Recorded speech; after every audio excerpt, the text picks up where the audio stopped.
मैं हूं वीर सिंह, आपका ट्रिपल सी फैमिली में स्वागत करते हैं। और मैं फिर आपके बीच में आया हूं और कई टॉपिक से हम लोग जो है विद्युत चैप्टर जो पढ़ रहे थे। आज इसके पहले वाले में कुछ न्यूमेरिकल मैं बताया था और आज मैं फिर थ्योरेटिकल लेकर आया हूं। उसके बाद आज आपका चैप्टर सब बहुत तो ख़त्म हो जाएगा, फिर हम लोग नए चैप्टर की तरफ अग्रसर होंगे। ठीक है, तो आइए बात करते हैं विद्युत में जो हमको पढ़ना है। जो अगला मैं हेडिंग डाला हूँ, विद्युत धारा का ऊष्मीय प्रभाव।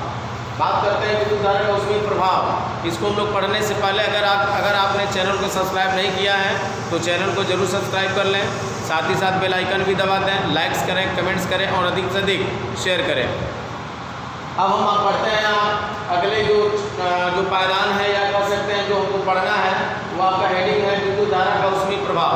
अब विद्युत धारा का ऊष्मीय प्रभाव क्या है भाई? तो कहने मतलब यह है किसी चालक तार, कोई चालक ले लिया जाए, कोई चालक तार ले लिया जाए, उसमें क्या किया जाए, विद्युत धारा प्रवाहित किया जाए। तो जब किसी चालक में विद्युत धारा को प्रवाहित करने से चालक के ताप में क्या हो जाए, वृद्धि हो जाए। जब किसी चालक में विद्युत धारा को प्रवाहित करने से उसके ताप में क्या हो, वृद्धि हो, तो उसी को हम कहेंगे विद्युत धारा का ऊष्मीय प्रभाव। ठीक है, तो आइए बात करते लिखते हैं इसको।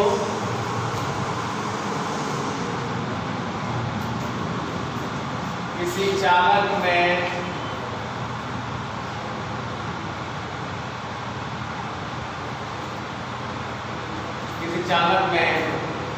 विद्युत धारा के प्रवाह से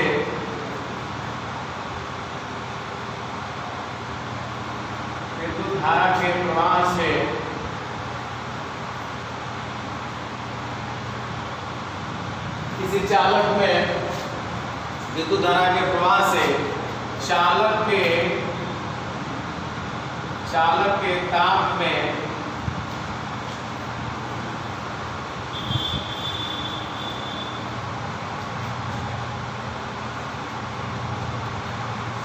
के ताप में वृद्धि, किसी चालक में विद्युत धारा के प्रवाह से चालक के ताप में वृद्धि होना विद्युत धारा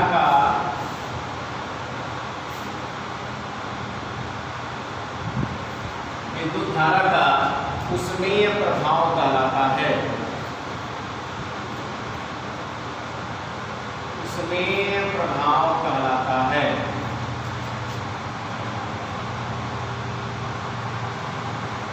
ऊष्मीय प्रभाव कहलाता है। देखिए,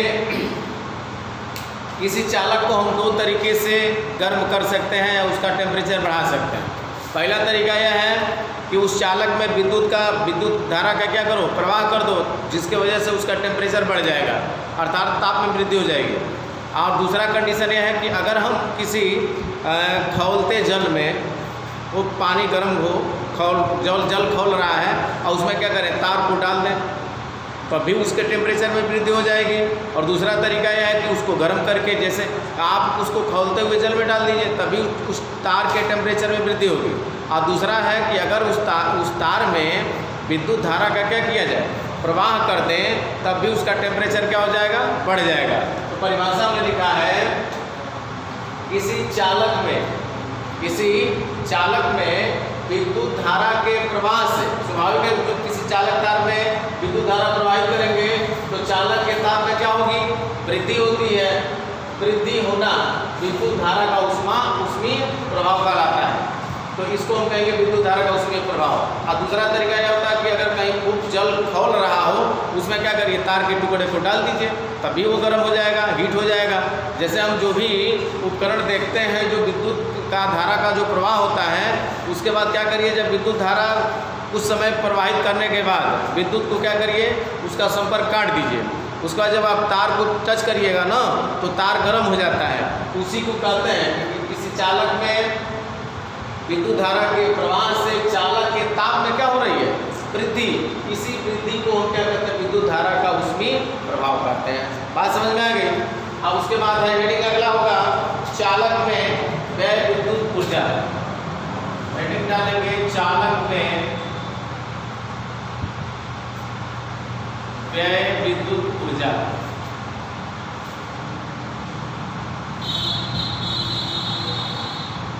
अगला जो टॉपिक है इसमें चालक में व्यय विद्युत ऊर्जा। इसकी गणना आप कैसे करेंगे, ध्यान दीजिए। तो स्वाभाविक है किसी चालक में जब हम विद्युत धारा का प्रवाह करेंगे तो उसमें विद्युत ऊर्जा का क्षय होगा, व्यय होगा, वो कैसे हम निकाल सकते हैं। तो मान लेते हैं कोई चालक है, उसमें q कूलाम्ब आवेश को प्रवाहित करने में स्मॉल t समय लगता है, तो उसमें जो प्रवाहित आवेश होगा वो q बराबर किसके होगा, IT के लिख सकते हैं। तो लिखेंगे माना किसी चालक में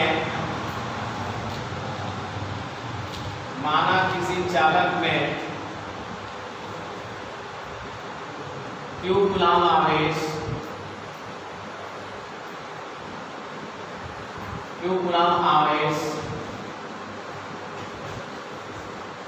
माना किसी चालक में q कूलाम्ब आवेश प्रवाहित करने में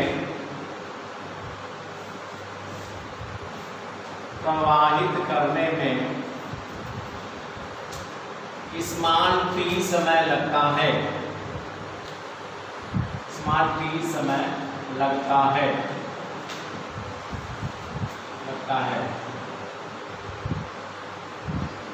माना किसी चालक में q कूलाम्ब आवेश प्रवाहित करने में स्मॉल t समय लगता है,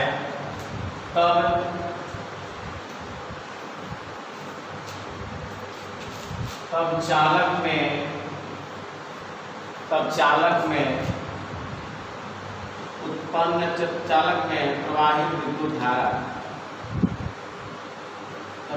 में प्रवाहित विद्युत धारा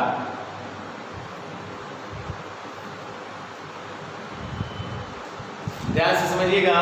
मान लेते हैं कोई चालक तार है, ये हम चालक तार इसको हम ले लेते हैं, ठीक है। ये चालक तार हो गया, इसकी लंबाई अगर हम n मान लें, इसके अनुप्रस्थ काट का क्षेत्रफल क्या मान लें, a मान लें, और इसमें प्रवाहित धारा क्या हो, I हो, और प्रवाहित आवेश क्या है, Q। हमने लिखा है माना किसी चालक में एक चालक तार यहाँ लिया गया, माना किसी चालक में q कूलाम्ब आवेश, यानी जब हम किसी चालक तार को विद्युत स्रोत से जोड़ देते हैं तो चालक तार में आवेश एक सिरे से दूसरे सिरे की तरफ क्या होते हैं, प्रवाहित होने लगते हैं। तो हमने लिखा है मान लीजिए यहाँ से आवेश चल रहा और यहाँ से यहाँ तक आ रहा है, तो कितना टाइम लग रहा है, कितना टाइम लग रहा है, मान लेते हैं वो टाइम क्या है, t है, और इस चालक की लंबाई कुछ भी हो सकती है। तो q कूलाम्ब आवेश को एक सिरे से दूसरे सिरे तक प्रवाहित करने में कितना टाइम लगा, स्मॉल t। हमने कहा माना किसी चालक में q कूलाम्ब आवेश प्रवाहित करने में स्मॉल t समय लगता है, तब चालक में प्रवाहित विद्युत धारा, तो इस चालक में प्रवाहित विद्युत धारा की गणना जब करेंगे तो विद्युत धारा I बराबर क्या होता है, q/t, क्या होता है, I बराबर q/t। ये कहेंगे ये कहाँ से आया है, तो हमने विद्युत धारा की परिभाषा बताया है कि किसी चालक में आवेश प्रवाह की दर को हम क्या कहते हैं, विद्युत धारा, और विद्युत धारा को हम किसे लिखते हैं, I से, और I बराबर सूत्र होता है q/t के, और q बराबर NI भी होता है, q बराबर किसके होता है, NI। तो कहने मतलब ये याद रखिएगा, ये q जो है आवेश प्रवाह है, और जब इस समय से भाग कर देते हैं क्या कहलाता है, आवेश प्रवाह की दर कहलाता है। जैसे केवल q रहता, I बराबर q रहता, तो हम कहते हैं क्या, आवेश प्रवाह, क्या कहते हैं, आवेश प्रवाह कहते हैं। लेकिन चूंकि समय से भाग हो रहा है तो इसलिए इसको हम क्या कहेंगे, आवेश प्रवाह की दर। जब समय से भाग हो जाता है तो वह जो आवेश प्रवाह जो आप लिख रहे थे उसके आगे क्या शब्द जुड़ जाता है, दर। क्या जुड़ जाता है, दर। तो याद रखेंगे विद्युत धारा का सूत्र भी होता है I बराबर q/t, और परिभाषा से भी आप देख सकते हैं कि किसी चालक में आवेश प्रवाह की दर को हम क्या कहेंगे, विद्युत धारा कहते हैं, जिसको हम किसे लिखते हैं, I से लिखते हैं। और विद्युत धारा का मात्रक हमने बताया था आपको कूलाम्ब प्रति सेकंड अथवा क्या होता है, एम्पियर होता है, जिसको हम कैपिटल A से लिखते हैं। अगर हम यहाँ से द्वितीय गुणा करते हैं तो q बराबर किसके होगा, IT के। इसको आप बना सकते हैं संकट नंबर 1। अब फिर लिखते हैं कि अगर मान लीजिए इस q कूलाम्ब आवेश को इस चालक में प्रवाहित करने में कुछ कार्य भी तो होगा। अगर मान लीजिए हम अगर यहाँ से चलकर दूसरे जगह जा रहे हैं तो कहने मतलब है क्या है, कार्य की परिभाषा क्या होता है, कार्य ये कहता है कि बल लगाकर किसी वस्तु को बल की दिशा में विस्थापित करने की क्रिया को हम क्या करते हैं, कार्य करते हैं। अगर हम बल लगा रहे हैं और बल मान लीजिए इधर हमने बल लगाया और ये हमने बल लगाकर इसको धक्का दे दिया और ये मारकर आगे बढ़ गया, तो इसका मतलब हमने कार्य किया। अगर हमने इसको बल लगाते और यह मारकर आगे नहीं बढ़ता तो इसका मतलब हमारे द्वारा कोई कार्य नहीं होगा। जैसे अगर हम इस पर धक्का दे रहे हैं, देखिए धक्का दे रहे हैं लेकिन यह आगे विस्थापित नहीं हो रहा है, इसका मतलब हमने कोई कार्य नहीं किया। तो स्वाभाविक है कि अगर इस q कूलाम आवेश को एक सिरे से दूसरे सिरे तक आप ले जा रहे हैं तो कुछ न कुछ का क्या होगा, कार्य होगा। तो लिखेंगे यदि q कूलाम आवेश को, स्मॉल q है, यदि स्मॉल q कूलाम आवेश को प्रवाहित करने में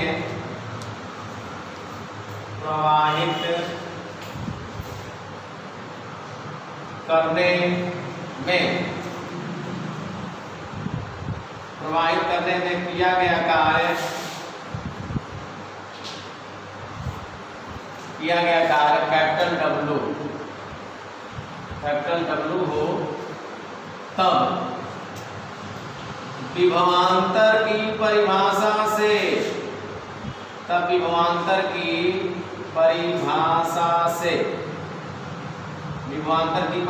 से V बराबर किसके होगा, V बराबर W/Q। ठीक है, इसको बना सकते हैं समीकरण नंबर 2। W बराबर VQ होता है ना, 1 मिनट किया गया कार्य यहाँ से, हाँ W यहाँ से, ठीक है। अब यहाँ से क्या करिएगा, तिर्यक गुणा करिएगा तो W बराबर हो जाएगा VQ के, इसको आप बनाएंगे समीकरण नंबर 2। एक बार और मैं रिपीट करना चाहता हूँ क्योंकि अब कहानी क्लियर कट में है तो समझिएगा। माना किसी चालक में एक चालक तार लेंगे और इसमें हम जब चालक तार में जब विद्युत स्रोत से इस चालक तार को क्या करते हैं, जोड़ देते हैं तो आवेश का प्रवाह होने लगता है। उसमें लिखा माना किसी चालक में q कूलाम आवेश प्रवाहित करने में कितना समय लगता है, स्मार्ट t समय लगता है। तब चालक में प्रवाहित विद्युत धारा, तो विद्युत धारा की परिभाषा से क्या होता है, आवेश प्रवाह की दर को हम क्या कहते हैं, विद्युत धारा I बराबर Q/T। फिर ये गुणा करेंगे Q बराबर किसके होगा, IT के लिए हमने समीकरण नंबर 1 बनाया। अब यदि फिर लिखेंगे यदि स्मॉल q कूलाम आवेश को प्रवाहित करने में किया गया कार्य कितना हो, कैपिटल W। स्वाभाविक है इसको आवेश को, इस आवेश को यहाँ से यहाँ तक प्रवाहित कर रहे हैं तो कोई ना कोई कार्य करेंगे। तो किया गया कार्य अगर कैपिटल W हो तो विभवांतर की परिभाषा से V बराबर किसका होता है, W/Q। और यहाँ से तिर्यक गुणा करेंगे तो क्या होगा, W बराबर VQ। अब विभवांतर की परिभाषा भी मैं बता दे रहा हूँ। जैसे आवेश प्रवाह की दर को हम क्या करते हैं, विद्युत धारा करते हैं, ऐसे विभवांतर की परिभाषा क्या है, विभवांतर की परिभाषा में बताया था कि वैद्युत क्षेत्र के भीतर किसी परीक्षण आवेश को एक बिंदु से दूसरे बिंदु तक ले जाने में किए गए कार्य के बराबर होता है। ये विभवांतर की परिभाषा है। और वैद्युत विभव की परिभाषा क्या होता है कि किसी परीक्षण आवेश को अनंत से, यानी अनंत से किसी परीक्षण आवेश को वैद्युत क्षेत्र के भीतर किसी बिंदु तक लाने में किए गए कार्य के बराबर होता है, वो वैद्युत विभव होता है। और विभवांतर की परिभाषा आपका ये होता है। और दोनों का सूत्र एक ही होता है, V बराबर W/Q होता है। और हमने बताया भी था कि विभवांतर का मात्रक क्या होता है, जूल प्रति कूलाम। जूल प्रति कूलाम को हम क्या करते हैं, वोल्ट करते हैं। क्या करते हैं, वोल्ट। तो विभवांतर का भी मात्रक जूल प्रति कूलाम और विभव का भी मात्रक जूल प्रति कूलाम, और जूल प्रति कूलाम को हम क्या करते हैं, वोल्ट करते हैं। इस तरह से तिर्यक गुणा करेंगे तो W बराबर किसके हो गया, VQ के। यही जो कार्य है, ये जो कार्य आप देख रहे हैं, यही व्यय विद्युत ऊर्जा है। ये जो कार्य हो रहा है, ये कार्य आप जानते हैं, 9 से पढ़ते आ रहे हो, 8 में बताया गया होगा कि किया गया कार्य किसके बराबर होगा, विद्युत ऊर्जा के बराबर। या किया गया जो कार्य होता है वह गतिज ऊर्जा के भी बराबर होता है। किया गया जो कार्य होता है वह स्थितिज ऊर्जा के भी बराबर होता है। तो ये जो W आप देख रहे हैं, यही व्यय विद्युत ऊर्जा है। यानी इसी को हम क्या लिखेंगे, व्यय विद्युत ऊर्जा। तो इस तरह से ये देखिए पहला सूत्र आपने पा लिया। कोई पूछे कि व्यय विद्युत ऊर्जा का सूत्र क्या होता है तो आप क्या बताएंगे, W बराबर किसके, VQ के। किसके बराबर होगा, ये कार्य है ना, आप कहेंगे ये कार्य है तो क्यों व्यय विद्युत ऊर्जा होगा। तो आप लिख सकते हैं कि जो किया गया कार्य होगा वह व्यय विद्युत ऊर्जा के क्या होगा, बराबर होगा, अर्थात W बराबर VQ के। अच्छा, एक सूत्र आप ये भी पढ़े हैं, चूंकि आप बताइए Q का मान क्या होता है, Q का मान देखिए IT है ना। अब इस Q का मान समीकरण 2 में रखिए तो तो लिखेंगे Q का मान समीकरण 1 से किस में रखोगे, समीकरण 2 में रखने पर I Q के जगह रखिए तो W बराबर क्या होगा भाई, W बराबर V और Q के जगह क्या होगा IT, तो इस तरह से मिल गया VIT। ये हो गया समीकरण नंबर क्या बना लीजिए, इसको बना लीजिए 3। तो ये भी एक सूत्र मिल गया है। व्यय विद्युत ऊर्जा का एक सूत्र ये मिला कि W बराबर VQ, व्यय विद्युत ऊर्जा के एक सूत्र ये मिला W बराबर किसके, VIT के। फिर आइए ओम के नियम से, ओम का नियम क्या होता है, ओम के नियम से हमने ओम का नियम भी बताया था कि यदि किसी चालक की भौतिक अवस्था विशेषता ताप लंबाई में कोई परिवर्तन न किया जाए तो चालक के सिरों के बीच उत्पन्न विभवांतर उसमें प्रवाहित धारा के क्या होती है, समानुपाती होती है, जिसको V बराबर किसके होता है, IR के। V बराबर किसके होता है, IR। अब ये V का मान हम उठा के ध्यान रख देंगे फिर, तो या यहीं से अगर हमको I का मान निकालना हो या I का मान अगर हम निकालें तो ये R बराबर इधर आगे क्या होगा, बट्टे हो जाएगा, तो V बटे किसके होगा, R। तो सबसे पहले V का मान रखो समीकरण 3 में, V का मान समीकरण 3 में रखने पर, तो V का मान समीकरण 3 में रखेंगे क्या होगा, W बराबर V के जगह क्या होगा IR गुणे क्या होगा IT, और इस तरह से देखिए तो W बराबर हो जाएगा I का I थोड़ा बहुत क्या होगा I square R into T। इस तरह से एक सूत्र आपका ये भी मिल गया कि W बराबर आ गया I स्क्वायर RT। W बराबर किसके आ गया, I स्क्वायर RT। ये बना सकते हैं आप समीकरण नंबर क्या, 4। अब क्या करिए, फिर I का जो मान देख रहे हैं I बराबर V बटे R, ये मान फिर इसमें 4 में रख दीजिए। तो लिखेंगे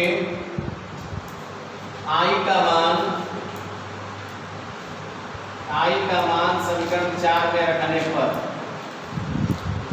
समीकरण 4 में रखिए, I जहां होगा वहीं रखिएगा क्या, V बटे R। इस तरह से W बराबर हो जाएगा I की जगह क्या रखोगे, V बटे R। V बटे R का क्या होगा, होल स्क्वायर गुणे क्या होगा RT, क्या होगा इंटू RT। और आप देख सकते हैं ये वर्ग करेंगे क्या होगा, हर अंश पर भी जाएगा और हर पर भी जाएगा, तो क्या होगा R इंटू T। अब ये ज्वार से ज्वार क्या होगा, कट गया। तो इस तरह से हम बता सकते हैं V स्क्वायर बटे R इंटू T, ये आपका W का मान ये निकल गया।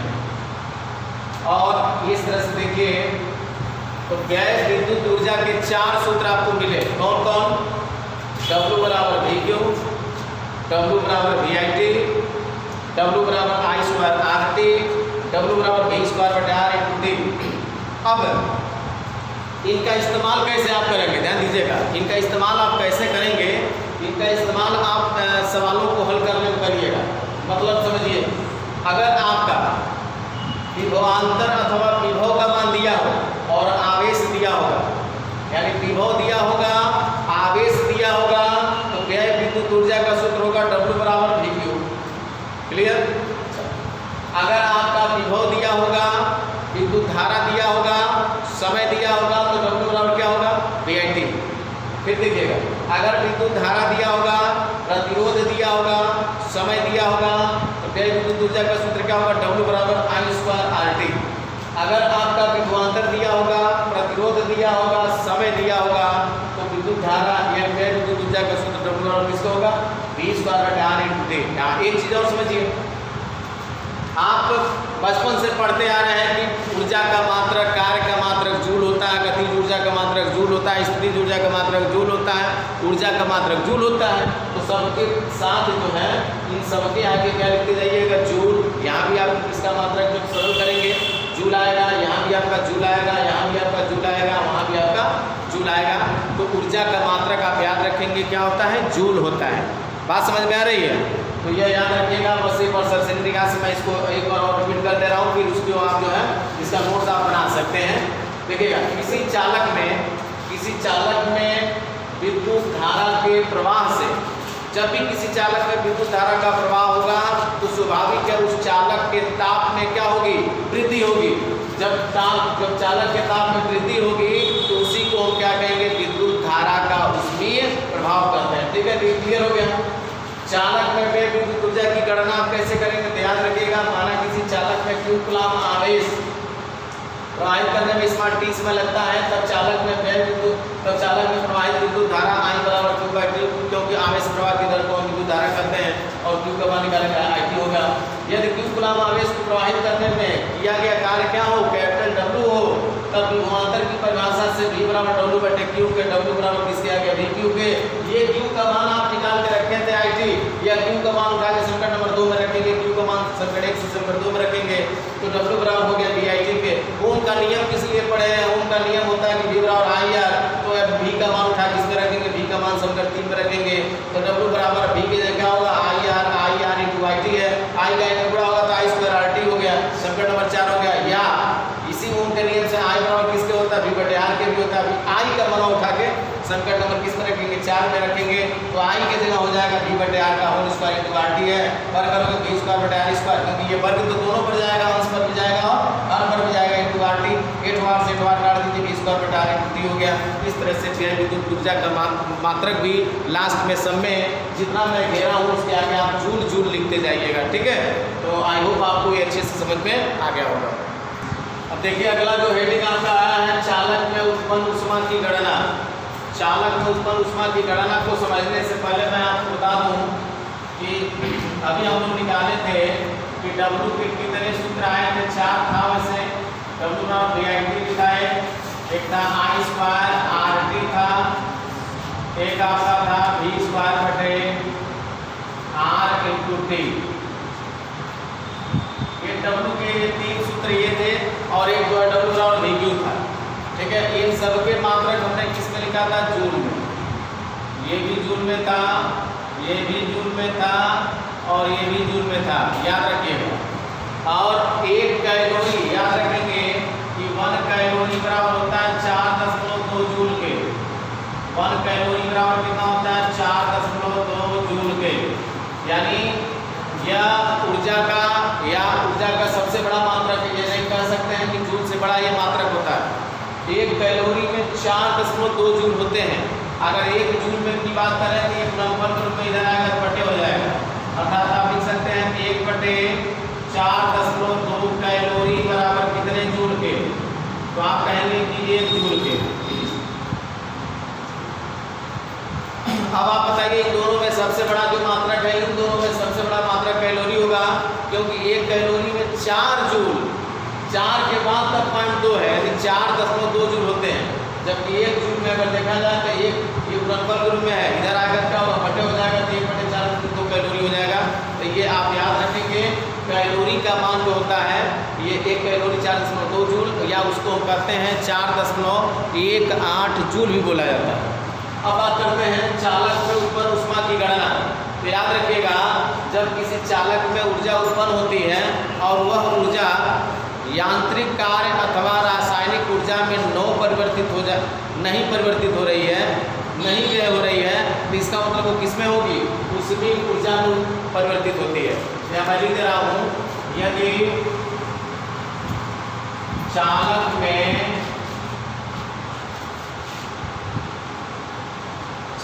में यह विद्युत ऊर्जा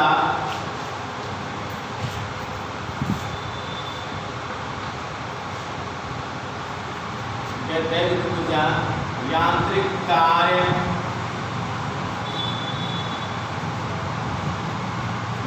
कार्य या उसकी ऊर्जा में या रासायनिक ऊर्जा में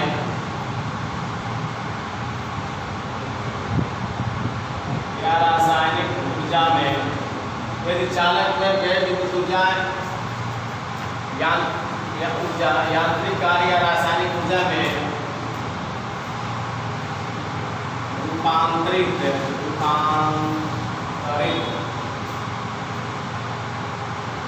न हो तो वह ऊष्मीय ऊर्जा में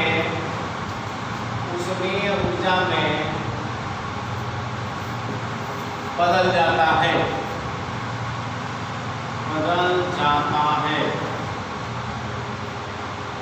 ये ध्यान दीजिएगा, जैसे अगर हम किसी चालक में व्यय विद्युत ऊर्जा की गणना करते हैं, अगर वह व्यय विद्युत ऊर्जा यांत्रिक कार्य में न परिवर्तित हो या रासायनिक ऊर्जा में न रूपांतरित हो तो स्वाभाविक है वह किसमें बदल जाएगा, ऊष्मीय ऊर्जा में बदल जाता है। और ऊष्मीय ऊर्जा को H से लिखते हैं, यानी ऊर्जा ऊष्मीय ऊर्जा के लिए H शब्द लगाते हैं। तो इस तरह से देखिएगा, ऐसे लिखेंगे ऊष्मीय ऊर्जा बराबर क्या, ऊष्मीय ऊर्जा बराबर किया गया कार्य कर सकते हैं या ऊर्जा स्थिति ऊर्जा या कर सकते हैं ऊष्मीय ऊर्जा बराबर किया गया कार्य, ऐसे भी लिख सकते हैं किया गया कार्य या व्यय विद्युत ऊर्जा, ऐसे लिखेंगे। ऊष्मीय ऊर्जा बराबर हो जाएगा व्यय विद्युत ऊर्जा, व्यय विद्युत ऊर्जा। तो याद रखिएगा, अगर हम किसी चालक में विद्युत धारा प्रवाहित कर रहे हैं और उस चालक में व्यय ऊर्जा विद्युत धारा प्रवाहित करने पर विद्युत ऊर्जा जो व्यय हो रही है, अगर वो यांत्रिक कार्य में नहीं बदला या रासायनिक ऊर्जा में नहीं बदला तो किसमें बदला, तो आप कहिएगा वो किसमें बदलेगा, ऊष्मीय ऊर्जा में बदलेगा। और ऊष्मीय ऊर्जा को हम किसे लिखेंगे, H से, किसे लिखेंगे H से। और व्यय विद्युत ऊर्जा को हम किसे लिखे थे, व्यय विद्युत ऊर्जा को हमने किसे लिखा था, W से, तो यहाँ लिख देंगे कैपिटल W।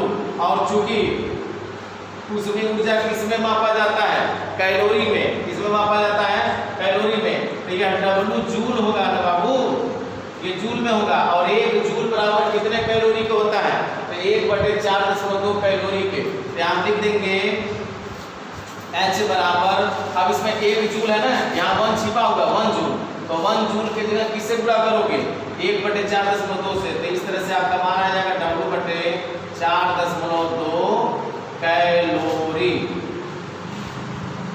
कितना आ गया, कैपिटल W, यानी H का मान, उसमें ऊर्जा जो H है वो W/4.2 कैलोरी।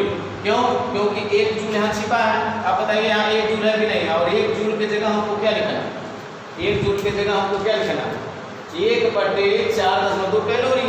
तो 1 जूल की जगह क्या लिखेंगे, 1/4.2 कैलोरी। तो इस तरह से जो ऊष्मीय ऊर्जा होगी वो W/4.2 कैलोरी के बराबर होगी। एकदम याद रखिएगा, कोई पूछेगा कि ऊष्मीय ऊर्जा किस में मापा जाता है, तो आप कहिएगा जूल में नहीं मापा जाता है, किस में मापते हैं, कैलोरी में। जबकि ऊर्जा को किस में मापते हैं, ऊर्जा को आप जूल में मापेंगे। जबकि ऊष्मीय ऊर्जा को, जब ऊष्मीय शब्द आ जाएगा तो याद रखिएगा ऊष्मीय ऊर्जा को जब भी मापिएगा तो किस में मापेंगे, कैलोरी में, ठीक है। और कैलोरी उष्मा से, जूल से क्या होता है, बड़ा मात्रक होता है। अब बताइए W का मान क्या क्या पढ़े हैं, क्योंकि W बराबर किसका होता है, W बराबर हम पढ़े हैं VIT, W बराबर हम क्या पढ़े हैं, I²RT, वहां देखिए किनारे में लिखा भी हूँ। W बराबर क्या पढ़े हैं, V²/T, V²R×T। अब इनको क्रम से आप रखते जाइए, क्रम से। W की जगह पहले हम रखेंगे ये, H बराबर ऊष्मीय ऊर्जा, H बराबर क्या होगा, W की जगह क्या रखोगे बाबू, VIT/4.2 कैलोरी, ठीक है। और फिर आगे इसी में जस्ट इसके आगे बढ़ाते जाइए, क्रम से लिख लीजिए। चलिए फिर पर H बराबर क्या रख सकते हो, H बराबर फिर W की जगह, पहले आपने VIT रखा, अब W की जगह क्या रखोगे, I²RT, क्या रखोगे, I²RT बटे फिर क्या 4.2 कैलोरी। अब ध्यान से देखिएगा, फिर इसके आगे क्या रख सकते हैं, इसके आगे फिर देखिए H बराबर बात करते हैं, H बराबर W/4.2 हो गया। और W के मान क्या क्या है, VIT, तो W की जगह प्रेम से VIT रखिए, बटे 4.2 कैलोरी लीजिए। फिर W की जगह क्या रखोगे, I²RT, W की जगह क्या होगा, I²RT बटे 4.2 कैलोरी लीजिए। अब इस W की जगह क्या रखोगे, V²/R×T, तो हम यही लिख सकते हैं कि H बराबर क्या, H बराबर बाबू, H बराबर, अब ये W की जगह क्या रखेंगे, V²/R×T बटे क्या 4.2 कैलोरी।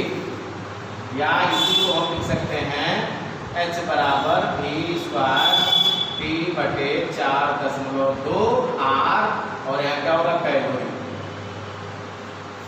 तो आपसे कोई पूछे कि अगर किसी चालक में व्यय विद्युत ऊर्जा का रूपांतरण यांत्रिक कार्य में नहीं हो रहा है। ठीक, फिर वो कहते हैं कि रासायनिक ऊर्जा में भी नहीं बदल रहा है, तो ये किसमें बदलेगा? आप कहिएगा किसमें बदलेगा? ऊष्मीय ऊर्जा में। देखिए तो ऊष्मीय ऊर्जा में क्या होता है? बदल जाता है। और याद रखिएगा ऊष्मीय ऊर्जा बराबर क्या हो गया? व्यय विद्युत ऊर्जा। और व्यय विद्युत ऊर्जा को हमने किससे लिखा था? W से। यहाँ W जूल लिखेंगे।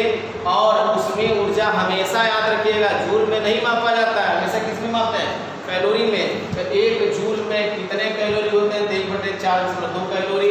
तो 1 जूल के जगह 1/4 कैलोरी लिख देंगे।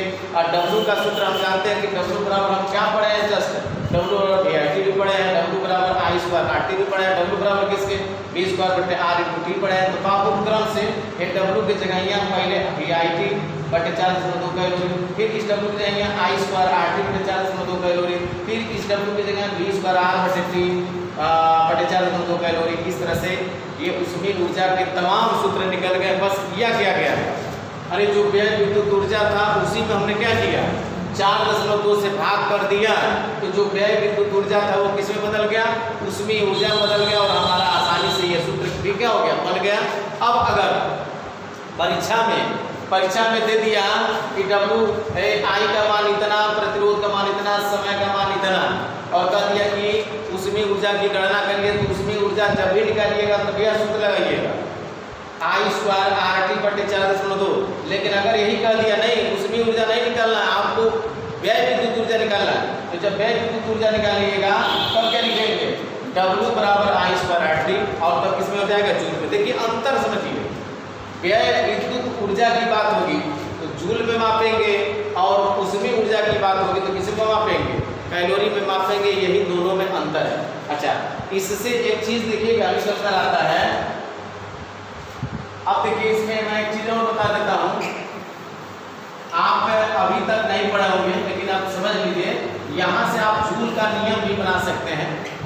जूल का नियम क्या होता है? जैसे मान लीजिए आपसे पूछा जाए कि जूल का नियम क्या है, तो जूल का नियम देखिएगा। जूल का नियम कैसे बनाएंगे? तो किसी सूत्र से आप बनाएंगे जूल का नियम। कि जूल का नियम कैसे बनता है? अभी आप पढ़े थे कि W बराबर क्या था? हम लोग W बराबर क्या पढ़े थे? W बराबर क्या था? VIT पढ़े थे। और क्या पढ़े थे? I²RT पढ़े थे। और क्या पढ़े थे? V²/R इनटू क्या पढ़े थे? T। अभी इसके जस्ट पहले हम लोग पढ़े हैं कि व्यय विद्युत ऊर्जा W बराबर क्या? VIT। W बराबर क्या? I²RT। W बराबर क्या? V²/R into T। इनसे आप निकालेंगे निष्कर्ष। पहला क्या होता है? यदि W बराबर क्या हो जाए? I²RT। अगर हम यहाँ से ध्यान दीजिएगा, यदि I व R या यदि R व T, यदि R व T नियत हो,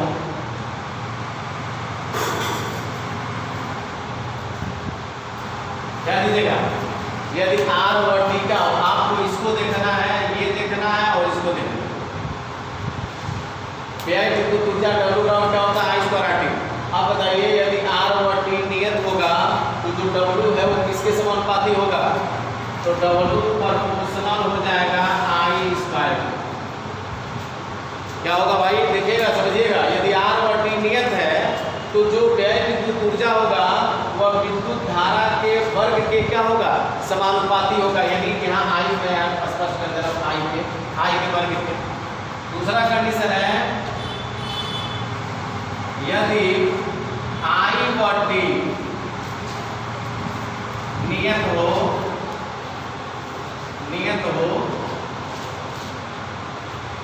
तब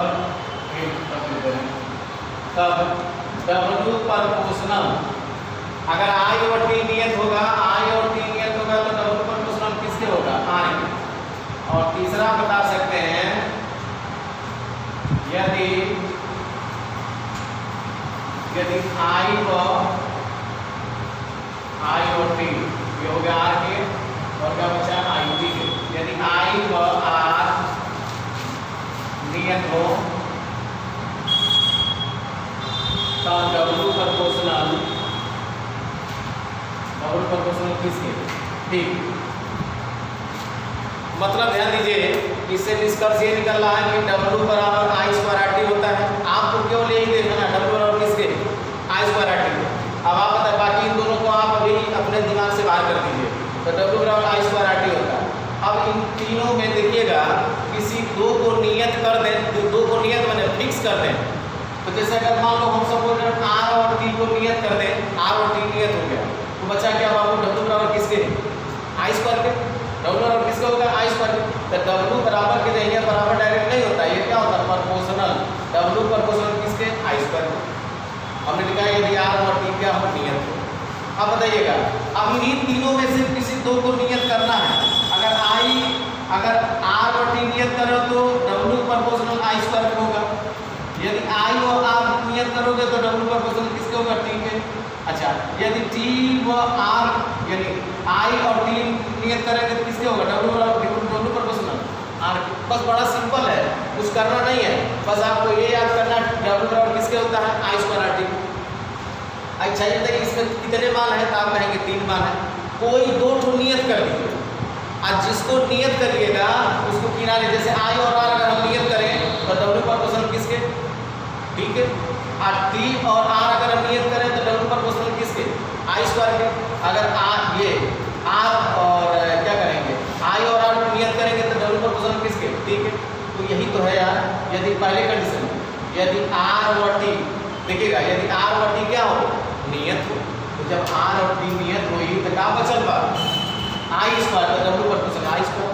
फिर आगे बढ़ते हैं, यदि अब I और T को नियत कर दीजिए, तो जब हाई दोनों नियत हो गए, फिक्स हो गए, तो W किसके प्रोपोर्शनल हुई, R के। अच्छा फिर आइए, I और R नियत हो, I और R मतलब हाई और हाई दोनों नियत हो गया, तो अब क्या बचा है, यहाँ बचा क्या, W प्रोपोर्शनल। बस यही है, इन्हीं तीनों को हम क्या कहेंगे, जूल का नियम कहते हैं। इन्हीं तीनों को संयुक्त रूप में क्या कहते हैं, जूल का नियम। लिखेंगे इन्हें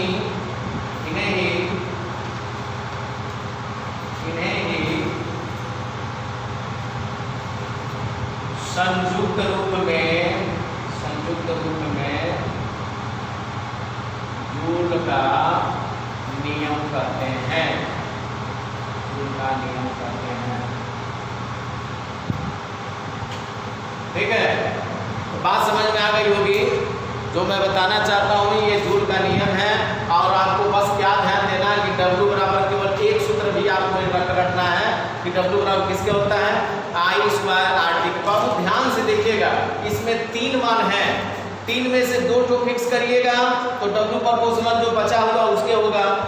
जैसे मान लीजिए अगर हम बात करें R और T का, फिर से समझिएगा, यदि R और T अगर नियत हो गया, नियत माने फिक्स हो गया, स्थिर हो गया, यदि R और T नियत हो गया तो बताइए R और T को छोड़ दीजिए, बचा क्या, आई स्क्वायर, तो W प्रोपोर्शनल आई स्क्वायर।